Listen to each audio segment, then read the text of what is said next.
Kita akan baca dari Wahyu 17 dan 18 ya, Saudara. Runtuhnya gereja Katolik. Sedikit balik sejarah ya. The Fall of Constantine. Kalau Anda baca di Wahyu 13 dikatakan mereka akan mengalahkan orang kudus. Kita buka ya.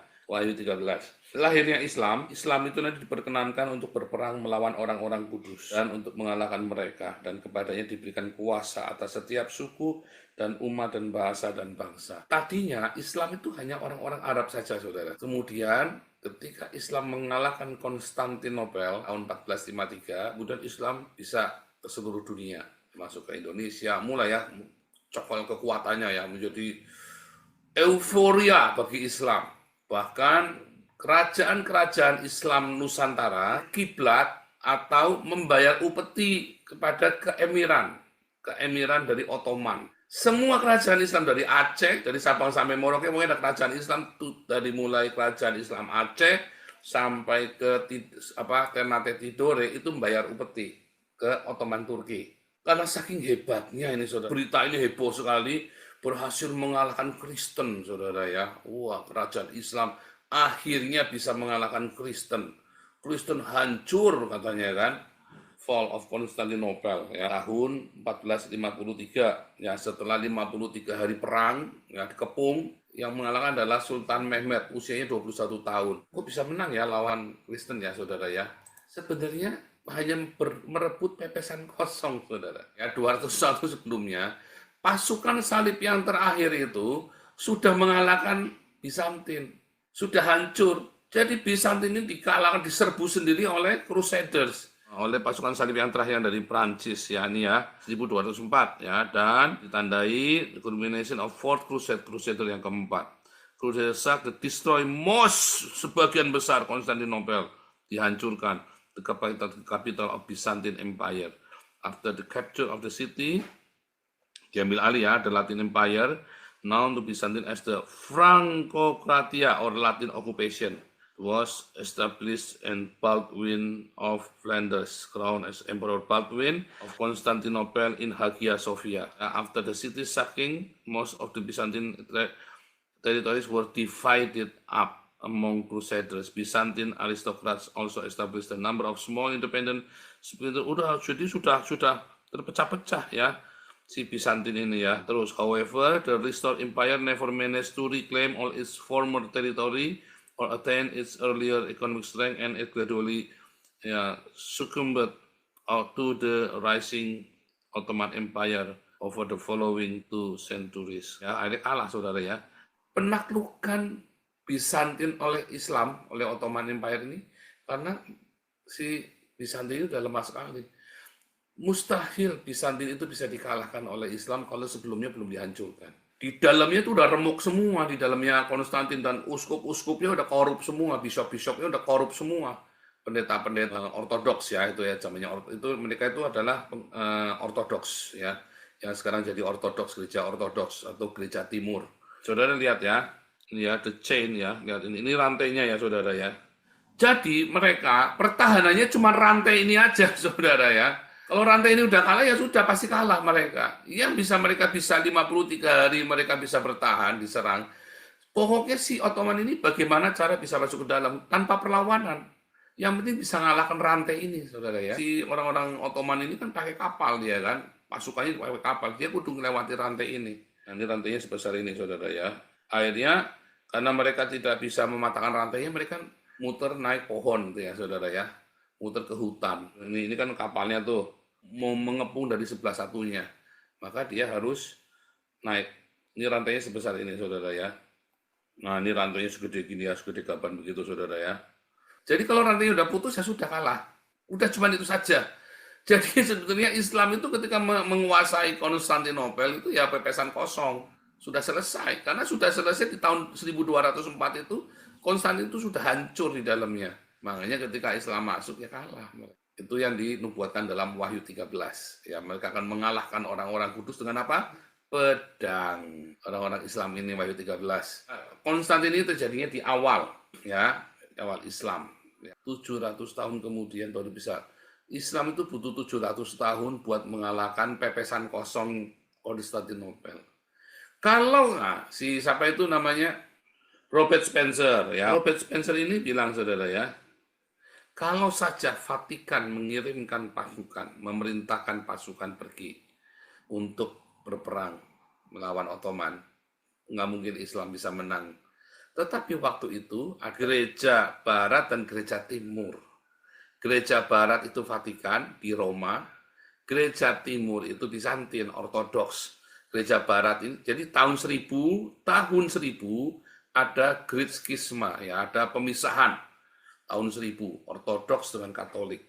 Pemisahan ini mengakibatkan dua kutub.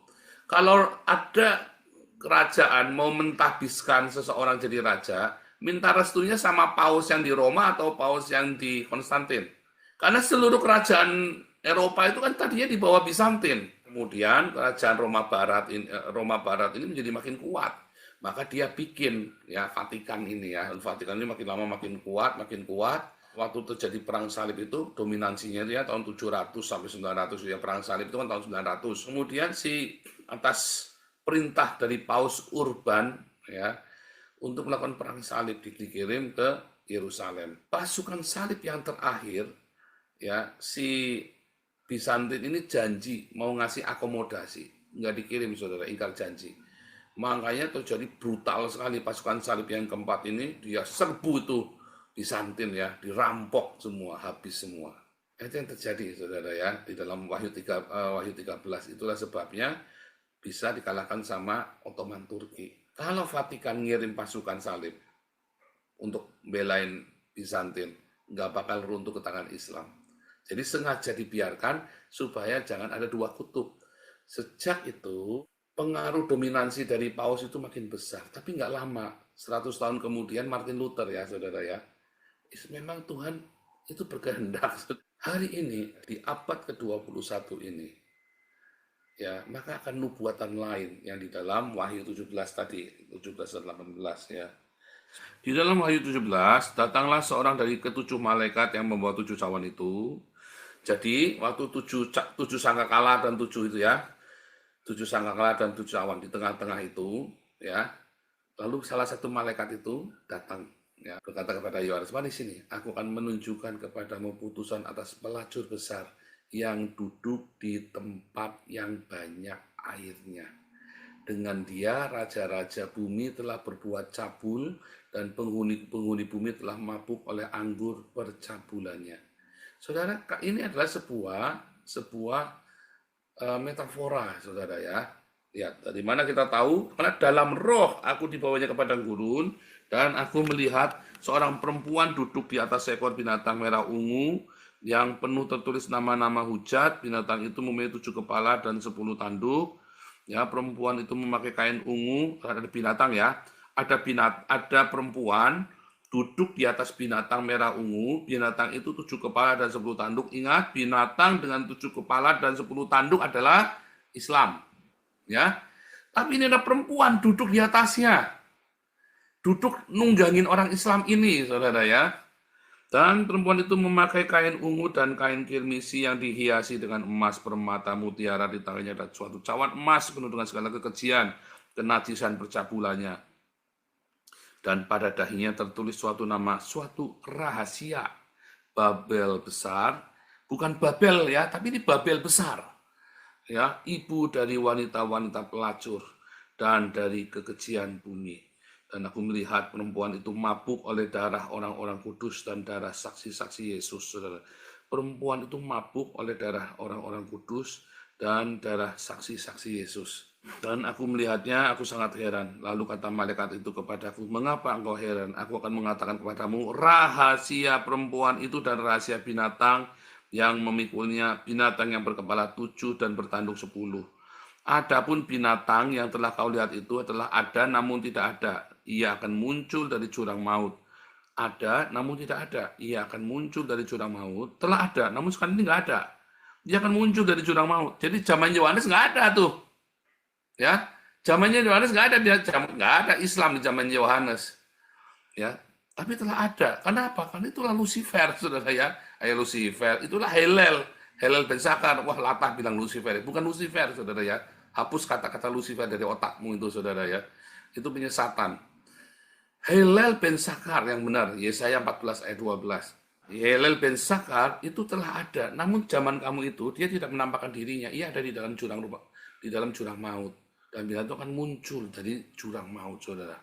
Dan mereka yang diam di dalam bumi, menuju kepada misalnya, dan mereka yang diam di dalam bumi, yaitu mereka yang tidak tertulis di dalam kitab kehidupan, sejak dunia dijadikan akan heran apabila mereka melihat bahwa binatang itu telah ada, ya, yaitu the beast itu tadi, telah ada, namun tidak ada dan akan muncul lagi. Yang penting di sini ialah akal yang mengandung hikmat.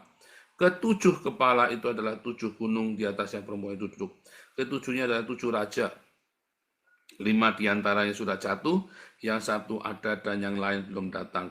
Dan jika ia datang, ia akan tinggal seketika saja. Dan binatang yang pernah ada dan yang sekarang tidak ada itu di sini adalah raja ke-8.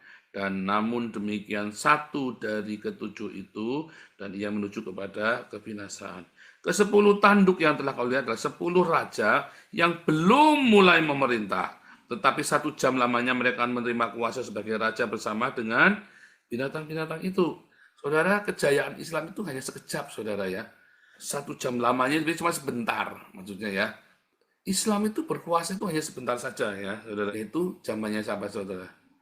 Ya, cuma zamannya Bizantin aja, cuma sebentar aja. Karena apa? Terus kalah. Jayanya itu hanya tahun 1400 mengalahkan Bizantin, ya, Islam mengalahkan Bizantin. Setelah itu dia mengalami penurunan. Setelah Islam kalah tahun 1000 abad ke-16 ya, saya lupa itu, kalah di Wina, terus sudah turun merosot. Saking merosotnya sampai tahun 1923. Ya, maka Ottoman Turki membatalkan kekhilafahannya menjadi republik. Ya, bukan negara Islam lagi, harus jadi republik. Jadi topnya itu hanya sebentar saja zamannya Bizantin itu, ya. Mereka seia sekata kekuatan dan kekuasaan mereka berikan kepada binatang itu. Mereka akan berperang melawan anak domba. Tetapi anak domba akan mengalahkan mereka karena ia adalah tuan di atas segala tuan, raja di atas segala raja. Mereka bersama-sama dengan dia juga akan menang, yaitu mereka yang terpanggil, yang dipilih dan setia. Siapa yang selalu perang lawan pengikut Kristus? Pengikut anak domba ini ya, anak domba dan pengikutnya. Selalu Islam. Apakah orang Yahudi? Enggak, saudara. Orang Yahudi selesai. Ya, dia akan berperang ya, melawan anak domba. Lalu ia berkata padaku, semua air yang telah kau lihat di mana wanita pelacur duduk adalah bangsa-bangsa dan rakyat banyak dan kaum dan bahasa. Dan ke-10 tanduk yang telah kau lihat itu serta binatang itu akan membenci pelacur dan mereka akan membuat dia menjadi sunyi dan telanjang. Islam itu targetnya apakah gereja Betani, GBI, bukan. Karismatik, Protestan, bukan. Gereja Katolik, saudara. Islam itu bertekad menghancurkan gereja Katolik. Coba Anda lihat Irna, Handono, Moko, Kinta, Sakir, Naik, Ahmad, Detat. Yang diserang adalah gereja Katolik. Karena itulah pusat kekuatannya, anggapannya mereka. Dan Tuhan dengan ajaibnya memecah. Supaya pusat kekuatan bukan pada gereja Katolik. Ya, Martin Luther itu membuat ya orang-orang bisa datang kepada Tuhan tanpa harus melalui hierarki di dalam pemerintahan gereja Katolik, saudara. Nah, di zaman Martin Luther tidak ada rakyat jelata yang boleh pegang Alkitab. Nggak boleh, saudara, rakyat jelata nggak boleh. Makanya semua orang kalau mau belajar Alkitab harus pakai bahasa Latin. Itulah yang ditiru oleh orang-orang Arab. Mau baca Al-Quran kudu pakai bahasa Arab. Doanya kudu pakai bahasa Arab. Dulu sebelum Martin Luther, dari mulai tahun 380, zamannya Jerome, ya Paus Jerome itu ya, sampai dengan Martin Luther, kamu kalau mau berdoa kudu pakai bahasa Latin. Kalau kamu mau baca Alkitab kudu pakai bahasa Latin, ya, dari Vatikan itu ya. Itu ngeri sekali. Makanya dalam Great Schisma itu sengaja dibiarkan hancur. Supaya jangan ada dua kutub antara Vatikan dengan Bizantin yang berbahasa Yunani. Karena perjanjian baru kan aslinya ditulis dalam bahasa Yunani. Septuaginta yang orang Yahudi pakai bahasa Yunani. Lalu sama gereja ditutup, nggak boleh main dalam Great Schisma itu ditutup, ya. Akhirnya dipisah, terus tahun 1453 itu dibiarkan hancur. Setelah itu 200 tahun itu semuanya berbahasa Latin. Doa-doa di Katolik semua kan berbahasa Latin, coba. Nanti kita lihat ya, itu semua dalam bahasa Latin. Paus siapapun harus bisa berbahasa Latin. Siapapun paus yang menjabat dari negara manapun di dunia harus berbahasa Latin. Saudara lihat bagaimana gereja Katolik ini mempengaruhi seluruh dunia dan dia di segala bangsa-bangsa. Pausan ini, Vatikan ini adalah sebuah kerajaan, kota, tapi itu adalah kerajaan, negara sendiri, negara Katolik. Dan dia punya warga negara Vatikannya ini ada di Indonesia, ya kan? Dan besar sekali di Amerika, di Australia, New Zealand, di Cina. Itulah umat gereja Katolik.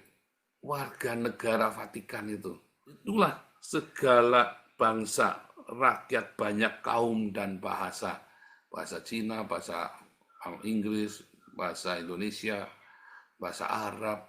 Ke-10 tanduk yang telah kau lihat akan membenci. Islam memusuhi gereja Katolik. Targetnya Islam adalah gereja Katolik. Sekali mereka sudah pernah bernubuat ya. Katanya ya dalam hadis palsu, katanya Muhammad bernubuat akan mengalahkan Bizantin dan mengalahkan Vatikan Roma. Ya. Tetapi itu semua di Alkitab sudah disebutkan di dalam Wahyu 13, Islam mengalahkan Bizantin. Wahyu 17 dan 18, Islam mengalahkan Vatikan Roma, saudara. Mereka akan membenci pelacur dan mereka akan membuat dia menjadi sunyi, sepi, dan telanjang, dan mereka akan memakan dagingnya dan membakarnya dengan api. Sebab Allah telah menerangi hati mereka, melakukan kehendaknya dengan sia-sia kata untuk memberikan perintah mereka kepada binatang itu, sampai segala firman Allah telah digenapi. Dan perempuan yang telah kau lihat itu adalah kota besar yang memerintah atas raja-raja di bumi. Kita buka ya, Vatikan ya. Luasnya hanya 44 hektar, saudara ya. Sebuah negara enklave yang dikelilingi tembok di dalam kota Roma di Italia. Luasnya 44 hektar. Populasinya cuma 842 jiwa. Negara kota Vatikan merupakan negara independen terkecil di dunia. Baik area maupun populasinya yang diakui internasional.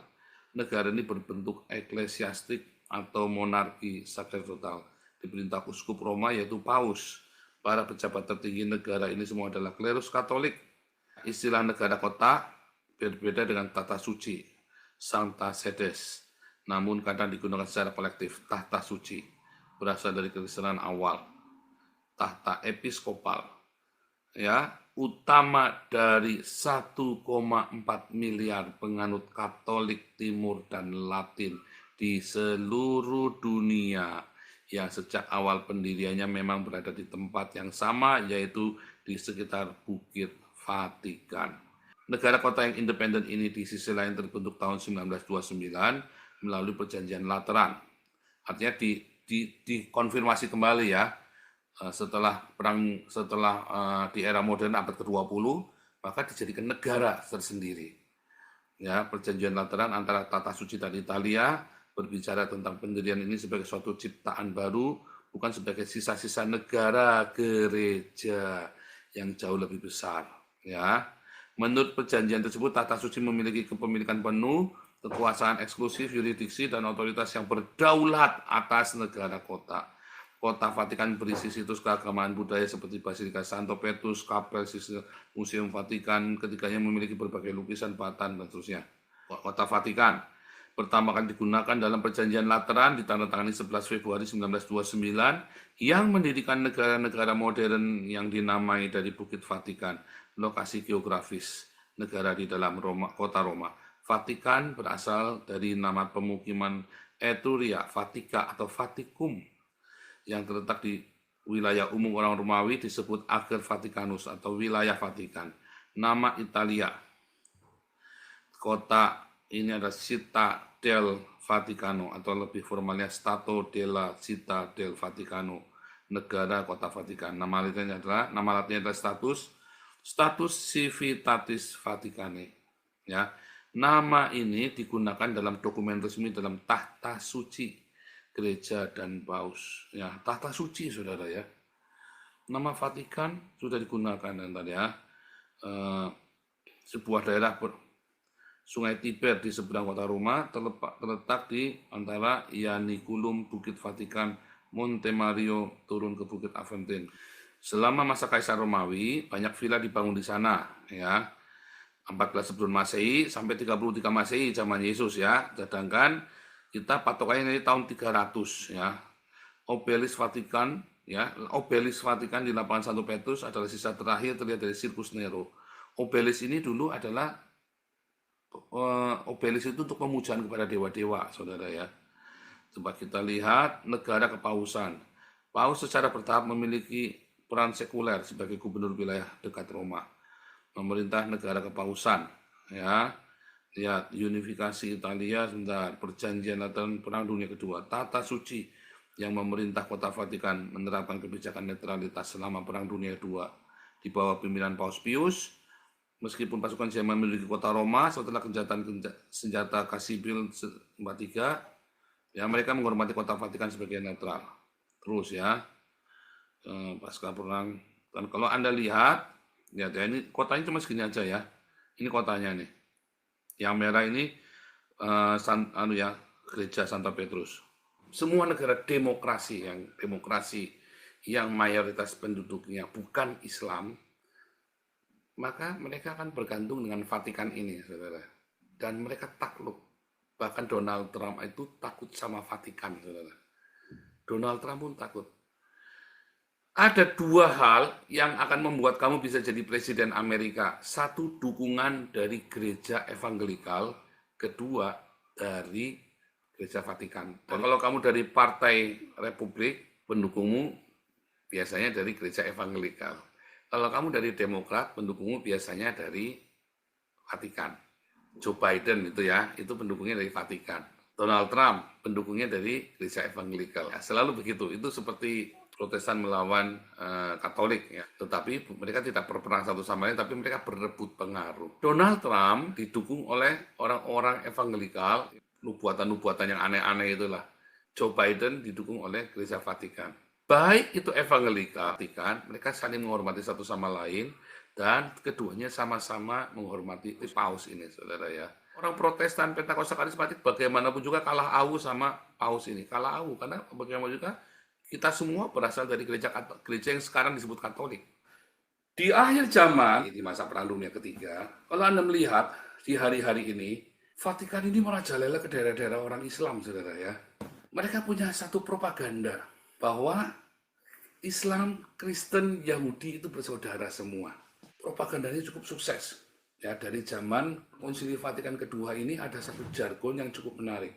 Ya, the period between the first second session saw the change of pontiff from Pope John 23, Pope Paul VI, who had been a member of the Circle, the Badalia, of the Islamologist Louis Massignon. Pope Paul VI referred to Muslims in August 1964 as the worshippers of the one God. Ya, jadi pengakuan dari Gereja Katolik kepada orang-orang Islam ini, saudara ya, bahwa intinya kita who should be admired for all that is good and true in their worship. Bahwa orang-orang ini juga benar menyembah Tuhan yang sama dengan yang kita sembah, katanya Paus ini ya. And choose to follow the path recommended by the Maximus IV. He therefore established commissions to introduce what would become paragraph on the Muslims in the two different documents, one of them being Nostra Aetate paragraph 3, the other being Lumen Gentium paragraph 16. Both statements ada di dalam ini ya mereka ya, di dalam dokumen mereka, dokumen resmi ya, hasil dari Konsili Vatikan kedua ya. The reference to Islam in the latter is shorter. Muslims who professing to hold the faith of Abraham, along with us adore the one and merciful God, who on the last day will judge mankind. Ya, the text of the final draft, and ya, Muslim who professing to hold the faith of Abraham, along with us adore the one and merciful God. Ya, along with us, ya, bersama-sama kita menyembah Tuhan yang sama.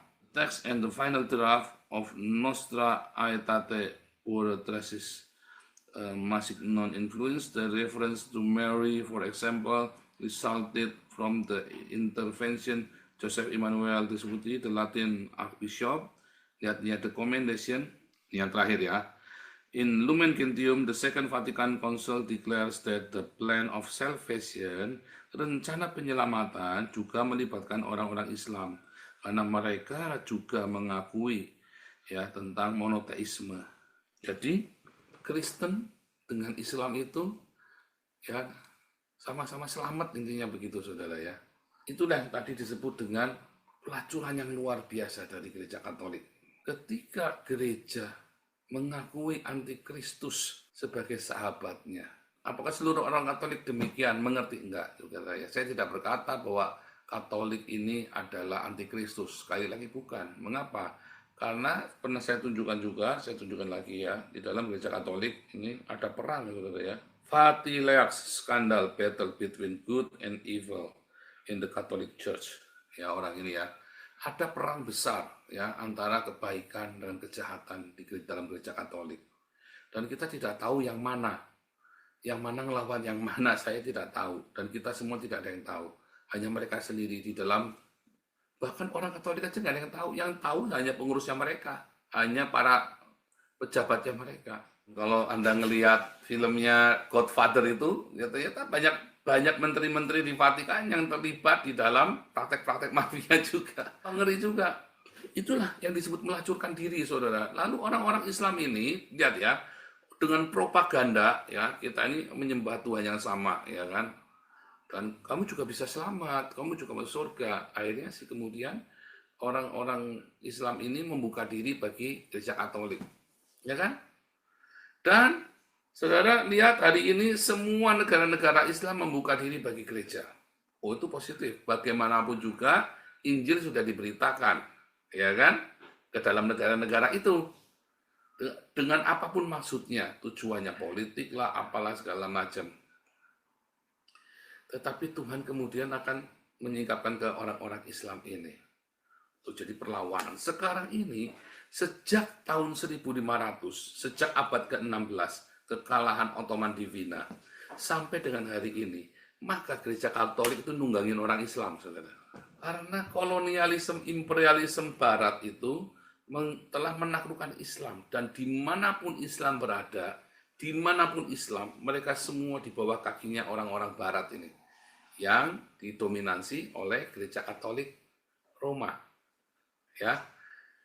Bahkan sampai dengan abad ke-20 ya, masih banyak presiden-presiden kepala negara yang harus meminta izin kepada Roma, bukan meminta izin secara formal, bukan, tapi mereka harus mendapat restu, blessing ya dari Katolik Roma. Termasuk Joe Biden kemarin kan mendapat blessing dari Katolik Roma. Termasuk Donald Trump yang tangannya digebris lalu dia mukanya pucat gitu ya, coba digebris sama paus, tangannya nggak mau dipegang ya, pucat dia. Nah, tetapi kemudian orang-orang Katolik ini bersahabat kepada Islam. Makanya di zamannya Joe Biden, mereka buka Amerika itu bagi orang Islam. Ajaib, saudara ya. Dan kemudian orang-orang Islam ini menyadari. Ya, dan mereka kemudian akan apa, saudara? Mereka akan seia sekata memberikan pemerintahan mereka kepada antikristus. Mereka nggak mau lagi dipengaruhi oleh Katolik. Disitulah perlawanan terhadap gereja Katolik terjadi.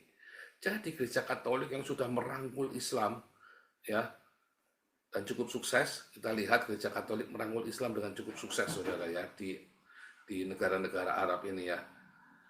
Kemudian dibalik, saudara ya, orang-orang Islam yang ngelawan balik, dihancurkan ini gereja Katoliknya. Kemudian pada hari itu aku melihat seorang malaikat lain turun dari surga, ia mempunyai kekuasaan besar dan bumi menjadi terang. Oleh kemuliaannya berseru dengan suara kuat, katanya sudah rubuh Babel, kota besar.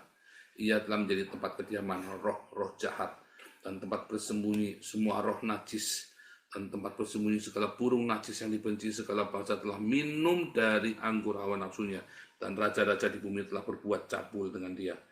Ya, termasuk legalisasi LGBT dan segala macam dosa Sodom dan Gomora mulai masuk ke dalam Vatikan. So, yang lain Paus Francis kan memperbolehkan pemberkatan nikah homoseksual di dalam gereja.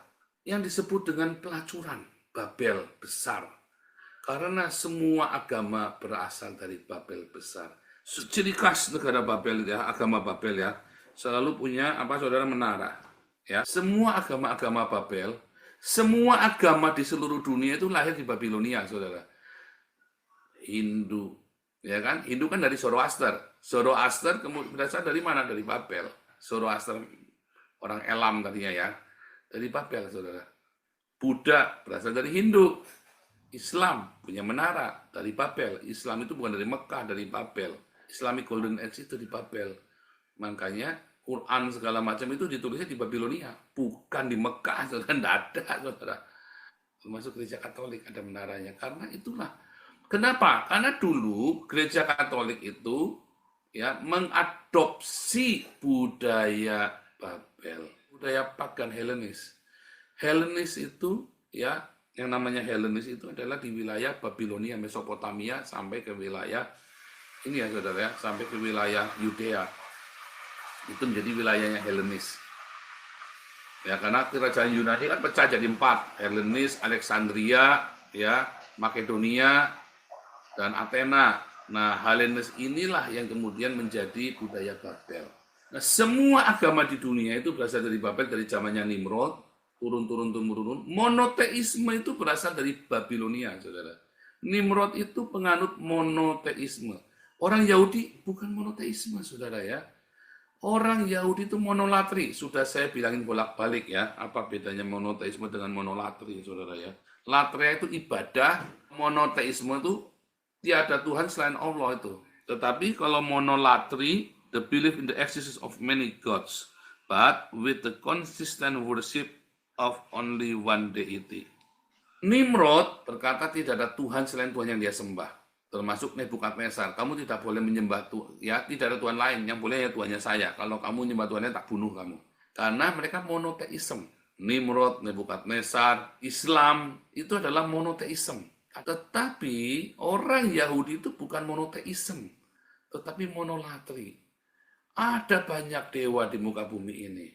Tetapi yang mereka sembah adalah dewanya mereka sendiri. Ya. Makanya Shema Israel, Adonai Eloheinu, Adonai Echad. Ya.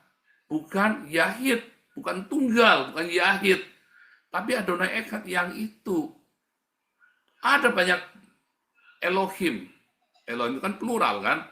Ada banyak Elohim. Elohimnya orang Amalek, Elohimnya orang Midian, orang Filistin, ya kan, orang Mesir, orang Kanaan. Tetapi mereka hanya menyembah kepada Yehova Elohim. Adonai yang Echad itu yang itu, maksudnya begitu saudara ya. Kalau Anda lihat ini nanti dalam monolatri ini, ancient Israel ya. Some historians have argued that ancient Israel originally practiced a form of monolatry or henotheism. Kalau saya belajar di Haifa, maka dosen-dosen saya bilang kita itu bukan monoteisme. Justru monoteisme itu yang bahaya. Tradisi Mesir kuno itu adalah monoteisme, saudara ya, yaitu ini ya, saudara ya, monoteisme namanya tadi Aten ya. Aten ini monoteisme ya. Akhenaten declare more radical version of his new religion, declaring Aten not merely the supreme god of the Egyptian pantheon, but the only god of Egypt. Inilah monoteisme yang ada di Mesir kuno 100 tahun setelah Musa, ya namanya Aten, dewa Aten. Henotheism is the worship of a single supreme god that does not deny the existence or possible existence of other deities that may be worshipped. Ada dewa-dewa lain di muka bumi ini, tetapi mereka hanya menyembah pada Yehova Elohim. Nah, Gereja Katolik akhirnya mengakui Islam. Sedangkan Islam ini sudah kita belajar ya, Islam ini antikristus yang jelas-jelas menolak bahwa Yesus adalah Sang Allah sendiri, menolak Yesus mati di salib, menolak anak dan bapa. Akhirnya mereka harus kompromi, melacurkan diri dengan berbagai agama dunia, bahkan di dalam deklarasi yang lain-lain, Buddha, Hindu, semua itu adalah jalan menuju Tuhan. Ya, saudara ya. Gereja Katolik mau tidak mau harus mengkompromikan dirinya seperti itu. Dan itu yang disebut dengan Babel, pelacur. Karena ada pelacur itu bukan laki-laki perempuan berzina di Alexis, bukan. Kalau pelacuran agama itu artinya kamu berkompromi dengan dewa-dewa lain, saudara. Itu namanya pelacuran. Kalau Anda melihat ya penyembahan berhala di dalam kaum Israel di zamannya raja-raja Israel, terus nabi-nabi bilang apa? Kamu tuh berjinah. Nah, itu namanya perjinahan, itu pelacur, makanya disebut pelacur besar. Itu adalah pelacuran agama, saudara. Sudah rubuh Babel, kota besar itu. Ya, tadi sudah ya. Lalu aku mendengar suara dari surga, pergilah kamu hai umatku, pergilah daripadanya, supaya kamu jangan mengambil bagian dalam dosa-dosanya, dan supaya kamu jangan turut ditimpa malapetaka-malapetakannya, saudara. Ada dua hal, saudara ya. Tinggalkan agama Babel, yaitu agama yang penuh dengan ritual. Tadi ya, menara, tower, symbol of religion, menara-menara ya. Terus apa, saudara? Tasbih. Agama apa sih yang punya tasbih ini, saudara? Agama Kristen, Katolik punya Rosario. Apalagi Islam punya, Buddha, Hindu punya, saudara ya. Ya kan, Zoroaster segala macam punya ya, tasbih ya. Nah, itulah agama-agama Babel. Selain menara, tasbih, mantra. Doa yang diripit, yang diulang-ulang ya, saudara ya. Doa novena berapa kali, sama kan, surat Al-Yasin, sutra, dan seterusnya. Itu mantra-mantra, itu jadi agama Babel.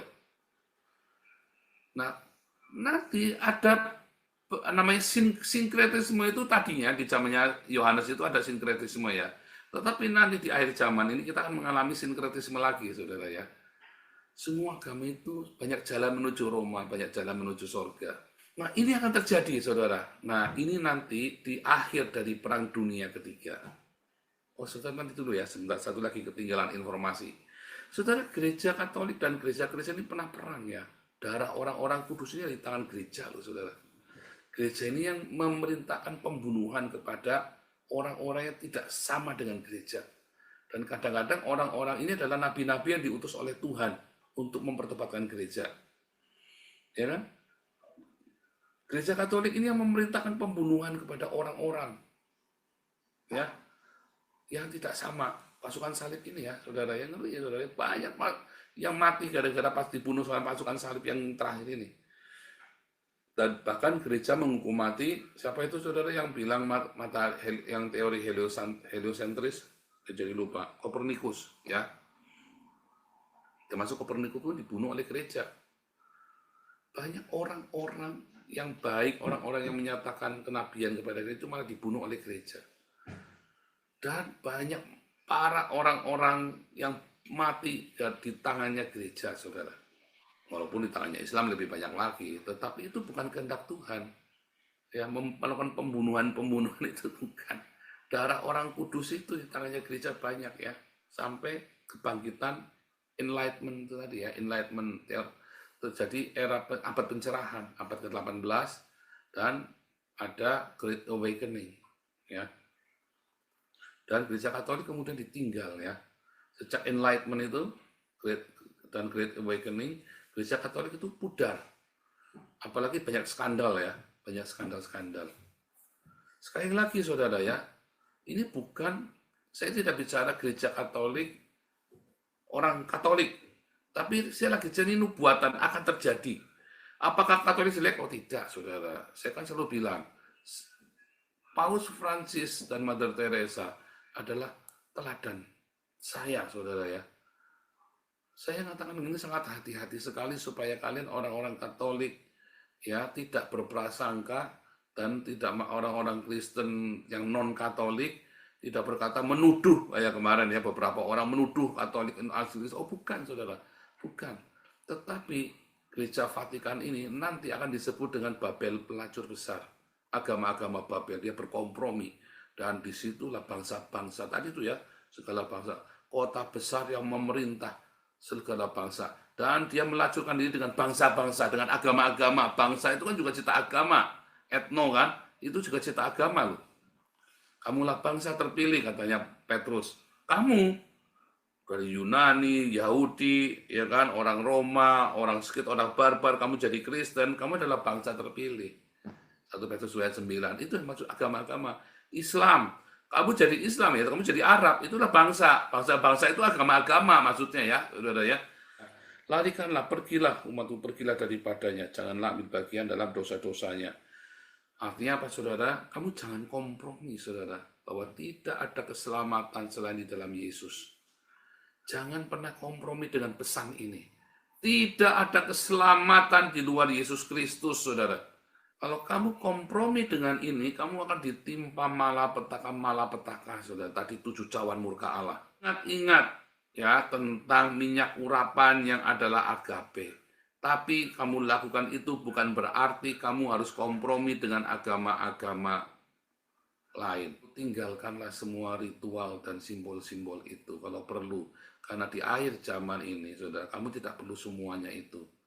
Itu akan membawamu kepada kepalsuan. Semua ritual dan simbol-simbol itu kamu akan terjebak di dalam kepalsuan. Tapi kalau kamu fokus dengan sang agape, kamu tidak perlu semua simbol dan ritual itu. Maka kamu akan selamat, saudara, nanti ketika perang dunia ketiga itu. Tapi kamu yang kompromi, sok baik, ya kan? Aku ini Pancasila. Pancasila itu bukan berarti kamu harus mengakui Islam juga selamat, enggak. Kamu menghormati. Ya, ketika orang Islam lagi ibadah, ya kamu jangan belayar-belayar motormu di depan masjidnya mereka. Itu namanya Pancasila. Tapi bukan berarti kamu mengakui bahwa ada kesamaan di dalam Islam. Itu bukan Pancasila. Itu sinkretisme, itulah pelacuran Babel itu, saudara. Kalau kamu mengakui, ya, Buddha juga selamat tanpa mengakui Yesus Kristus, itulah pelacuran Babel. Yang selalu saya katakan adalah orang-orang Buddha, Hindu, Islam bisa selamat kalau dia mengakui Yesus Kristus adalah Tuhan dan Juru Selamatnya dan dibaptis. Kamu agama apapun kamu bisa selamat. Tapi bukan berarti orang Hindu, Buddha, Islam, dan agama-agama, semua agama, bahkan kalau kamu Katolik dan Kristen, kamu tidak percaya Yesus Kristus satu-satunya Tuhan dan Juru Selamat, satu-satunya, kamu nggak selamat, saudara. Jadi jangan kompromi dengan ini, hati-hati, saudara ya. Pedagang-pedagang di bumi menangis dan berkabung. Apa maksudnya pedagang? Inilah orang-orang yang bisnis agama. Ya, orang yang bisa agama, karena tidak ada lagi orang yang membeli barang-barang mereka, barang-barang emas, perak, permata, mutiara, hedonisme, para pendeta hedonisme, para mu'alim, ya, al-mu'alim, para pemimpin agama yang hedonisme, saudara, entah kamu pendeta Buddha, pendeta Hindu, ustadz, imam, ya, romo, pendeta gereja Kristen, semua yang hedonisme, kamu akan kecewa, saudara, karena kamu akhirnya Tuhan akan menghancurkan semua bisnis agama, ya. Semua yang emas, perak, permata, mutiara, lenan, haus, kain ungu, sutra, kain kirmisi, berbagai jenis barang dari kayu yang harum baunya, berbagai jenis barang gading, jenis barang dari kayu mahal, tembaga besi pualam, kulit manis dan rempah wangi-wangian, mur kemenyan, anggur, minyak, tepung halus, gandum, lembu sapi, domba, kuda, kereta budak, bahkan nyawa manusia, saudara ya. Agamalah yang menghalalkan nyawa manusia. Orang senang membunuh, saudara, atas nama agama. Dan itulah bisnis agama, mesin pembunuh. Dan mereka berkata, sudah lenyap buah-buahan dingin di hatimu, segala yang mewah indah. Ya kan? Bisnis agama kan, jatuhnya Bizantin kenapa, saudara? Bisnis agama. Karena uskup-uskupnya dan bisnisnya korup. Mereka tidak lagi berdiakonia dan bermarturia, tapi mereka apa? Bisnis agama. Sama ya, Vatikan dan semua bisnis agama apapun dunia kan hancur. Mereka memperdagangkan barang-barang itu yang terjadi kaya oleh dia, berdiri jauh-jauh karena takut. Ya, mereka berkata, celaka kota besar berpakaian lenan halus, kain ungu, kain kirmisi. Apa bedanya, saudara, dengan orang benar? Ini kain lenan halus, kain ungu, kain kirmisi adalah kemewahan para hamba Tuhan. Tetapi orang-orang hamba-hamba Tuhan yang benar, anak-anak Allah yang benar, menggunakan kain lenan putih. Ini bedanya ya, Wahyu 19. Kain lenan halus, ya, perbuatan orang benar yang putih bersih, ya. Dan kepadanya dikaruniakan supaya memakai kain lenan halus berkilauan dan putih bersih, bukan berwarna-warni, saudara ya. Kain lenan halus yang putih bersih itu adalah perbuatan benar orang-orang kudus di Kaiosune yang menghasilkan diakonia, sadek yang menghasilkan sedekah. Jadi ketika kamu bergabung dengan organisasi agama apapun, lalu kamu lihat ustadzmu, mualimmu, kamu melihat pendetamu, sugi-sugi, ya berpakaian mewah, hidup mewah, oh kamu hati-hati saudara. Kamu lagi ke neraka bareng-bareng sama mereka. Ya, beda ya. Ini kan kain lenan halus warna putih. Kalau yang di Wahyu 18 tadi adalah apa saudara? Kain warna-warni. Kain kirmisi, kain ungu, ya kan? Dan setiap nakoda dan pelayar anak-anak kapal berseru, kota manakah yang sama dengan kota sebesar ini? Ya, mereka mengabulkan debu ke atas kepala mereka. Habis saudara, orang-orang akan terkejut di akhir perang dunia ketiga ini ya. Ya di masa-masa orang akan kecewa semua dengan agama. Hancur semua, bahkan gereja Katolik yang besar itu hancur oleh Islam, dilumatkan oleh orang-orang Islam. Ya. Dan seorang malaikat yang kuat mengangkat sebuah batu besar, batu kilangan melemparkan ke dalam laut. Demikianlah Babel, kota besar itu akan dilemparkannya dengan keras ke bawah dan ia tidak akan ditemukan lagi. Ya, baik Ka'bah yang di Mekah, ya, bangunan Ka'bah ya, tadi ya, batu ya, baik Ka'bah yang di Mekah maupun semua apapun ya.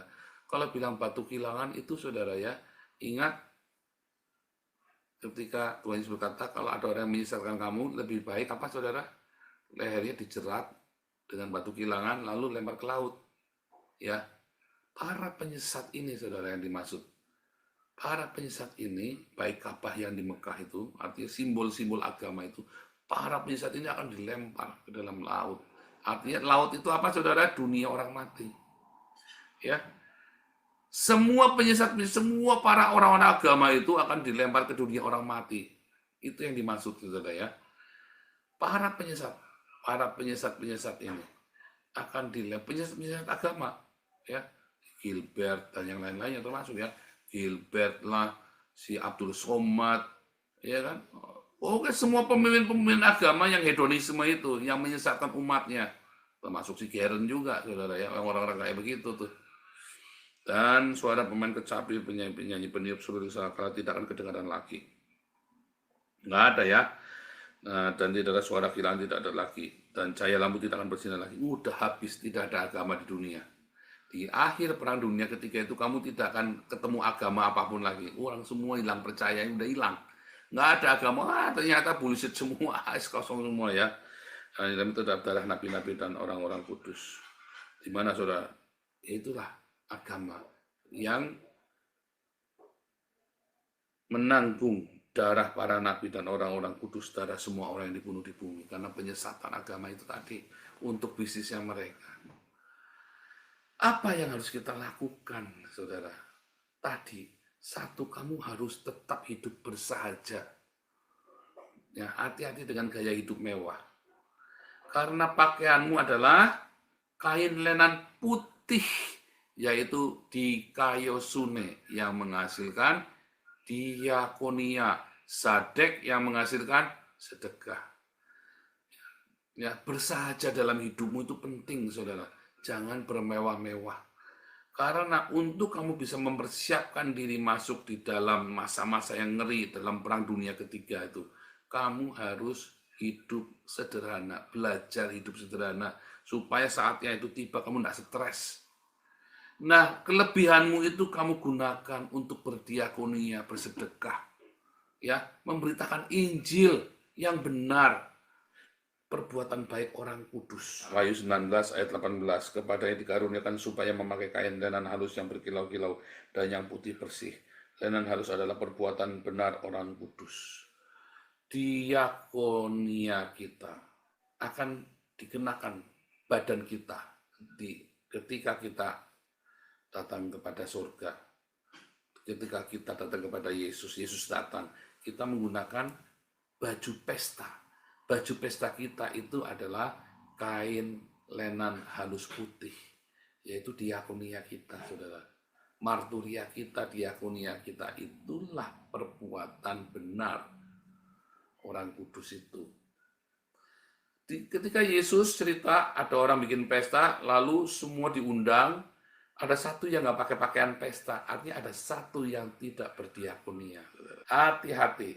Jadi saudara, hiduplah bersahaja. Kamu akan lolos nanti ketika perang dunia ketiga. Kenapa? Sisa dari berkatmu itu dengan kamu bersahaja akan banyak. Dan kamu bisa berbagi. Dan itulah akan menjadi pakaian pesta kita, saudara. Ya, ayat 12 ya.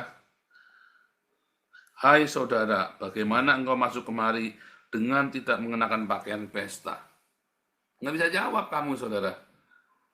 Kenapa? Kamu nggak bisa jawab. Kamu mau jawab apa coba?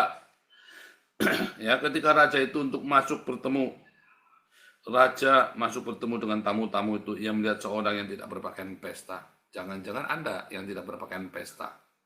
Karena apa tadi? Pakaian pesta itu ya kain lenan halus. Ya. Coba kita buka ya. Itu kan pesta, saudara ya. Wahyu 19 ini nyanyian jatuhnya Babel. Perjamuan kawin anak domba, ya kan? Ini kan lagi cerita perjamuan kawin anak domba, pakaian pesta yang Yesus bilang dalam Matius 22 tadi. Kamu tidak pakai pakaian pesta, perbuatan baik orang-orang kudus. Kamu diusir, saudara. Kamu tidak boleh masuk, jangan geeran kamu. Hamba-hamba Tuhan yang berpakaian hedonisme, yang suka pamer kekayaan. Hati-hati, saudara. Dan jemaatnya hati-hati, jangan kamu nirunin. Itu, saudara ya. Jadi teruslah jaga cintamu dengan milikilah pengampunan dalam hidupmu, saudara ya. Selalu miliki pengampunan yang melimpah. Berbagi makanan dan kamu ampuni. Masa kurang jelas ini, saudara? Kamu lakukan ini, perang dunia ketika kamu lolos, saudara. Kamu akan diberkati, kamu akan lolos, kamu akan masuk ke dalam perjamuan kawin. Anak domba dengan kain lenan putih yang berkilauan, yaitu diakoniamu, saudara.